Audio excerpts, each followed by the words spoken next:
the trucks I want to show you, some of them you've seen and some of them you may not have seen up close. Well, this one, Blue 2, needed a new fuel system, so we took it down south, put it up on a lift, and did several other things to it. Another one you might remember is the California truck. Well, we got it road tested. We've been spending some time out on the road in the freeways and the byways of America, and we drove it south to pick up this snowmobile. Well, why do you need a snowmobile? It doesn't matter right now. Let's listen in. Yeah, it's super good. There's another Dollar General. This will take us straight home. So the transmission's getting smarter and smarter. It's making better choices now than it did.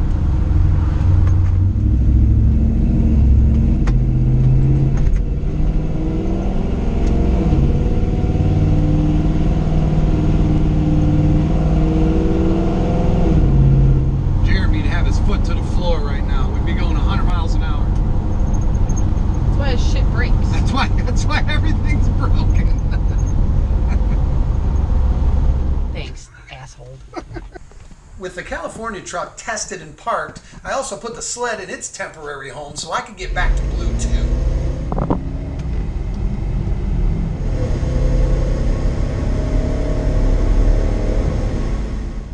You know how road trips are. You put your foot down, you point it towards the horizon, and perhaps you'll see something cool. Well, I did see a few cool things, like that Buick Skylark that's up there, and also the BMW 2002. Those are increasing in value, so keep your eyes peeled while you're out on the road. Like this. Look at that. It's a whole field of varying years of Jaguars, or Jaguar. Anyways, back to Blue 2. So the first order of business with this truck was get that fuel system out. Now, why on such a high-end build would you need to pull the fuel system? Well, that pump right there. That thing was so noisy that on the freeway you might as well have had a siren shrieking in your ear because it was just unbearable. So the first thing I had to do was drop that tank.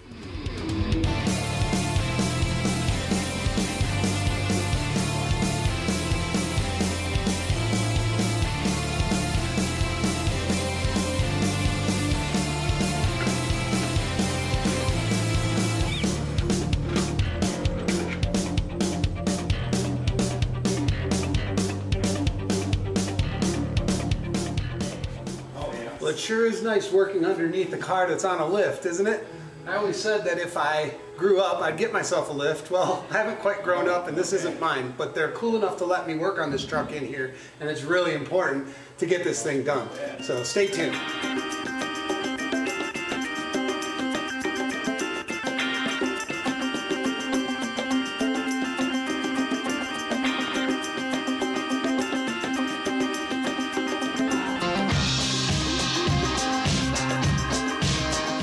So what do we have here? Why is this snowmobile with quad wheels in the garage today? Well, I can tell you it's because Blue 2 is over on the lift getting a bunch of final touches. California truck's running and driving. We brought this here in the California truck. 3 hours journey, no sweat. And it could have pulled the trailer, but I didn't have the right size ball. I've got the Jersey truck that is almost ready to pull out under its own power. That's coming any day now. There's a lot of little stuff that needs to be done, like these are the boom tube exhausts from Blue 2. We're gonna cut this and put a resonator in to make it so it's not so loud. That's one of the things it needed. When you drove that thing on the freeway, it was just like, ah, under your ass. It's just violently loud. But, you know, loud is cool until you gotta spend hours living with it. So we'll square that up.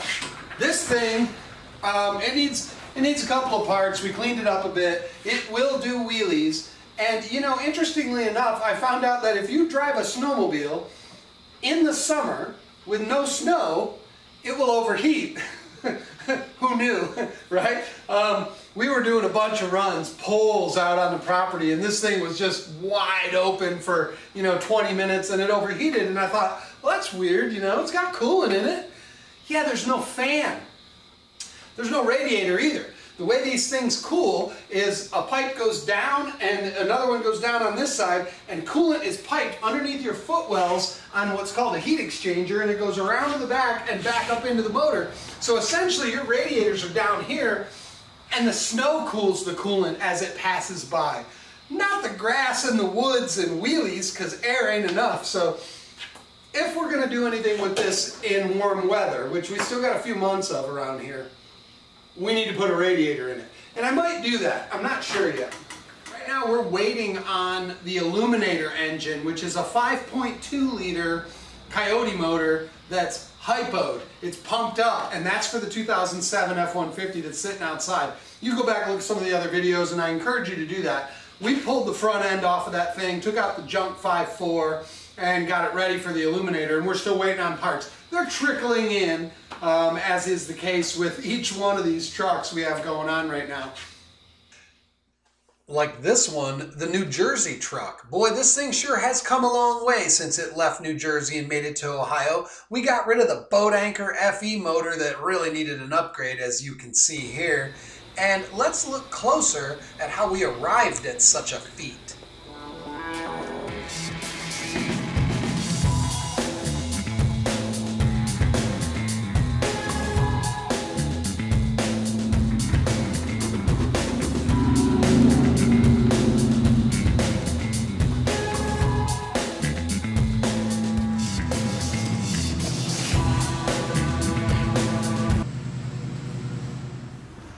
You know, so I'm over here with the welder and metal and drills, and there is something to be said about fabricating your own stuff. It gives you a feeling like you can almost do anything, and that's a good thing.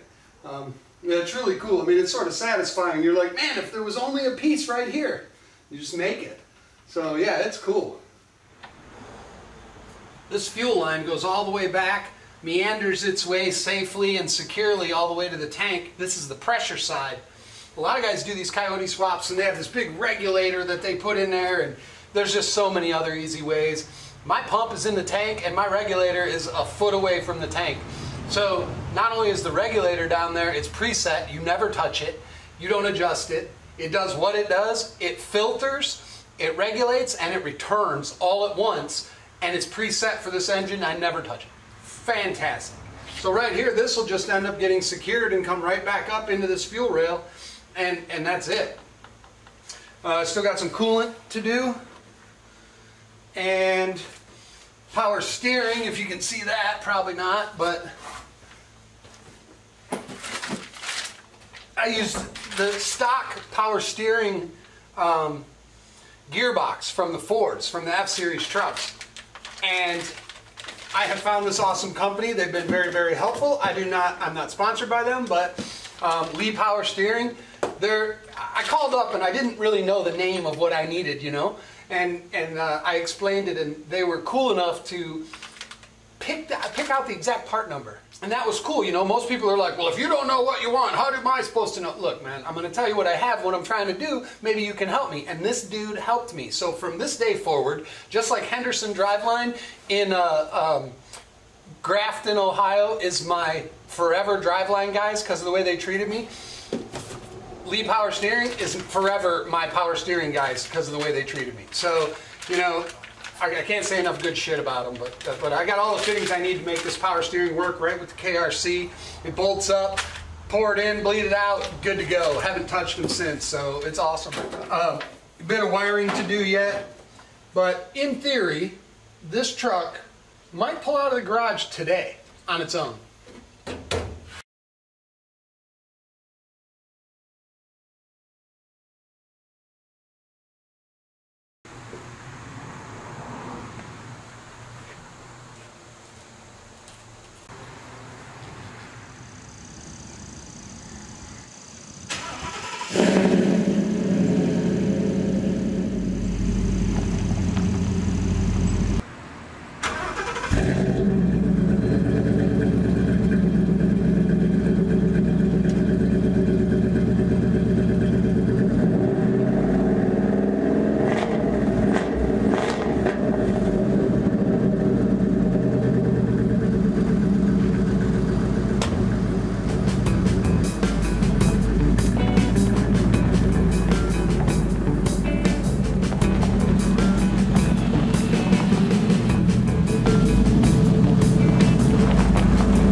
the switch is out of adjustment. I'll get it.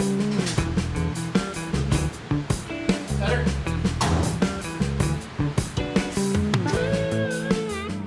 Once that milestone was reached, it was back over to the Garage Mahal, as I like to call it, because that place is so awesome. And I was able to get the fuel system done so the truck runs, and we got the resonators put in to the exhaust system to quiet it down. That was also a big achievement, and I had a lot of help from our buddy Terry, who is a lifetime pipeline welder, who I actually learned a handful of things from. Yeah, so much for that one. They've drilled everything to make it lighter. What year is that car? 78. 78. What kind of power does it make again? It's got a ZZ3 crate 350 that makes 345 horsepower. Geez, whoever did the paint, they're pretty good.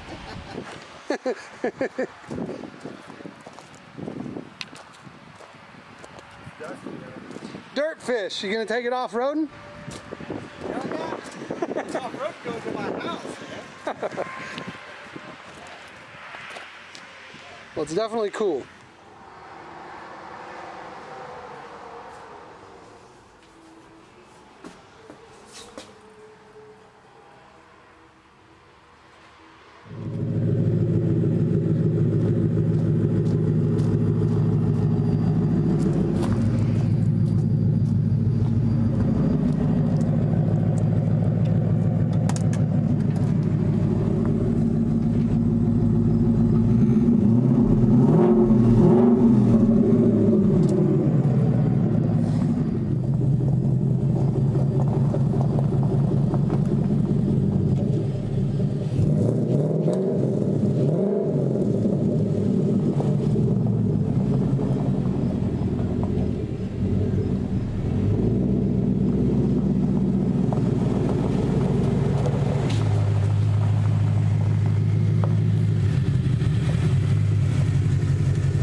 This truck, the California truck, is finally done and it's ready to get on the transport and get back to California. It's been a long time coming, but not that long. It's only been 4 months, 5 months, I don't know, I have to look at the calendar, but it hasn't been that long and it's ready to go. So let's say goodbye to this one. This truck, the New Jersey truck, is ready to go on the road, but first it has to go to a tuner. Normally you can drive these things on the stock tune that comes from the Ford Performance controller that I use to power these things. But this one has the Roush Stage 2 intake and throttle body. Now it will run and drive, but it immediately goes into a limp mode, or the check engine light comes on, because there's a specific tune for this intake and throttle body. So before we get this one on the road, it's got to go to a tuner. However, it does move under its own power, as you saw. Now, this hardy little beast, this is getting the 5.2 Illuminator engine when it arrives in the mail. As soon as it comes, we're going to get started on putting it in. So with the California truck gone and New Jersey will soon be at the tuners, this one will be back inside. We can clean the cobwebs off of it. The transmission has already arrived. I've got a lot of mounts to make. We've got a parts list. This is going to be an ongoing project, but the goal with this one is to spin all 4 tires with an Illuminator engine, and that's exciting. Why don't you come on in here and take a look at this engine. Looks great, doesn't it?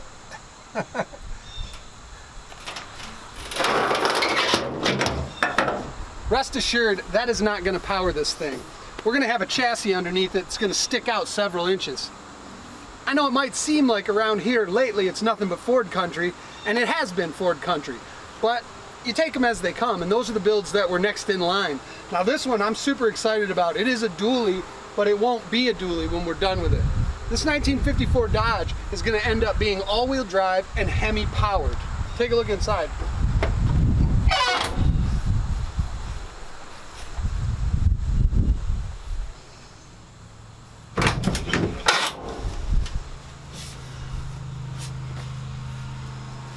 All of that's coming out. This entire floor is going to be channeled and we're gonna drop this down over top of another chassis. That's gonna be a lot of fun. Believe it or not, this thing's already cleaned out. We've done a bunch of pressure washing. Right now it's just sort of scrap metal storage. But sooner rather than later, we're gonna get it around front. And I want you to stay tuned to the channel, and if you're into other things besides Fords, go back and look at some of the other videos. We've done a lot of Hemi Durango stuff. We've done a lot of, there's a few Chevys in there, and the Metro van, of course. So if you like what you see, if you enjoy the content on the channel, I encourage you, go back, take a look at some of the other videos. You're gonna like that stuff. Please remember to like, subscribe, and share everywhere you see fit. Stay tuned, a lot more awesome things are happening. If you've got something you'd like built, don't hesitate to contact us. Thanks, and I'll see you soon.